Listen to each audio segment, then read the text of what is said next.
ഞാൻ ഒട്ടും വോൾട്ടേജിലല്ല കേട്ടോ വന്നേ. എനിക്ക് പോകാൻ സമയമായി. ഫ്ലൈറ്റ് 7 മണിക്കാണ്. ഇതിൻ്റെ ലൈഫിലെ പുതിയൊരു ടേണിംഗ് പോയിന്റ് ആണ്. ഇതിൻ്റെ ജീവിതത്തിന് നല്ലൊരു എത്തട്ടെ എന്ന് ഞാൻ എനിക്ക് വേണ്ടി തന്നെ പ്രാർത്ഥിക്കാണ് കേട്ടോ.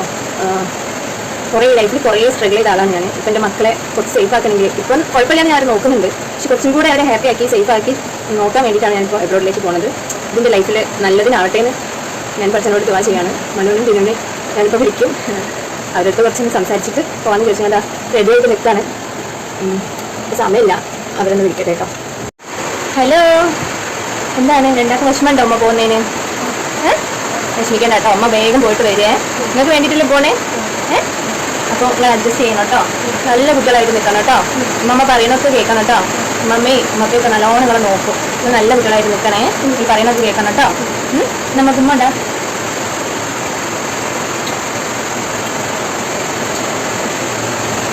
ഇതിൻ്റെ കൂടെ ഞങ്ങൾ ഇത്രയും പേരാണ് പോണേ. ആയൊക്കെ താഴത്ത് പോയിന്. അപ്പം ഞാൻ എല്ലാവരും കൂടി പോട്ടെ. സമയം കുറച്ച് ലേറ്റ് ആയിന്. പെട്ടെന്ന് ഇറങ്ങാം കേട്ടോ. ലൈഫിലെ പല പ്രതിസന്ധികളെയും നേരിടുന്ന കണ്ടിട്ട് ഞാൻ തന്നെ എന്നെ പുകഴ്ത്തിയിട്ടുണ്ട്. ഞാൻ എത്ര മെച്ചുവേർഡായിട്ടാണ് കാര്യങ്ങളൊക്കെ ഡീൽ ചെയ്യുന്നതെന്ന്. ആക്ച്വലി അതൊന്നും ഒരു മെച്യൂരിറ്റി ആയിട്ട് എനിക്കിപ്പോൾ തോന്നുന്നില്ല. നമ്മളുടെ ലൈഫിലെ ഒരു 13th നമ്മൾ മെച്ചുവേർഡ് ലൈഫ് സ്റ്റാർട്ട് ചെയ്യുന്നതെന്ന് പറഞ്ഞാൽ നിങ്ങൾ എത്ര പേര് വിശ്വസിക്കും? എനിക്ക് അങ്ങനെയൊന്നും തോന്നിയിട്ടില്ലായിരുന്നു. പക്ഷേ എനിക്കിപ്പം മുമ്പത്തേക്കാളും കുറച്ചും കൂടെ മെച്ചുവേർഡായിട്ട് കാര്യങ്ങൾ ഡിസൈഡ് ചെയ്യാനുള്ള ഫ്രീഡം ശരിക്കും കിട്ടിയത് എൻ്റെ ഈ 29th ഇയേഴ്സിലാണ്. എന്നെ ആരും റെസ്ട്രിക്റ്റ് ചെയ്യുന്നില്ല. എൻ്റെ ലൈഫ് എനിക്കിഷ്ടമുള്ള പോലെ എൻ്റെ ഹാപ്പിനെസ്, എൻ്റെ കംഫർട്ട് സോൺ എന്താണോ അതനുസരിച്ച് നീ ജീവിക്കണമെന്ന് എൻ്റെ വീട്ടുകാർ ഫസ്റ്റ് ടൈം എൻ്റെ അടുത്ത് സജസ്റ്റ് ചെയ്തതും എന്നെ പുൾ ചെയ്തതും ഈ ഒരു ഏജിലാണ്. നീ ഒരിക്കലും താഴോട്ടല്ല മേലോട്ടാണ് പോകേണ്ടതെന്ന് എൻ്റെ ഫാമിലിയിലെ എല്ലാ മെമ്പേഴ്സും എൻ്റെ അടുത്ത് റിക്വസ്റ്റ് ചെയ്ത ഒരു ഏജ് ഈ ഒരു ഏജാണ്.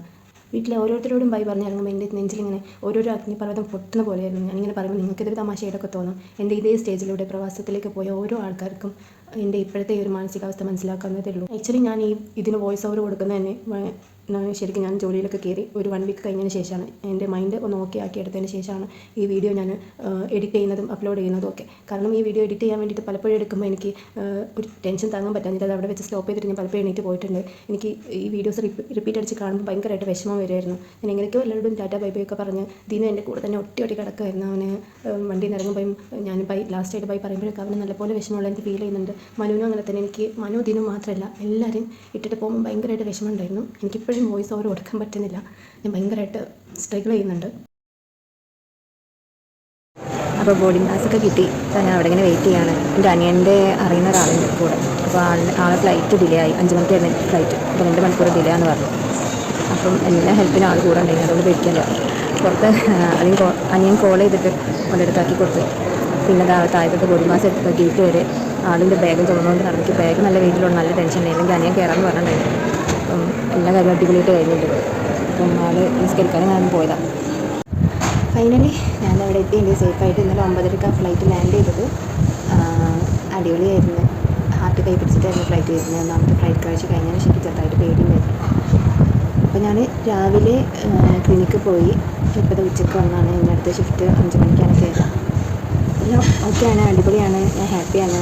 പിന്നെ കുട്ടികളെയൊക്കെ വിട്ടിട്ട് വന്നതിൻ്റെ ചെറിയൊരു വിഷമമുണ്ട്. ഓക്കെ ആവുമെന്ന് വിചാരിക്കുന്നത്. ഇടയ്ക്ക് കട്ടായി പോകുന്നുണ്ട്. നല്ല ചൂടാണ് ഇവിടെ. ജസ്റ്റ് ക്ലിനിക്കിൽ നിന്ന് ഇങ്ങോട്ട് നടന്നപ്പോഴേക്കും എന്നെ ബേസൊക്കെ ഇങ്ങനെ കത്തിപ്പോണ പോലെ തോന്നുന്നു. ഇതൊക്കെ ആദ്യത്തെ അനുഭവമാണ്.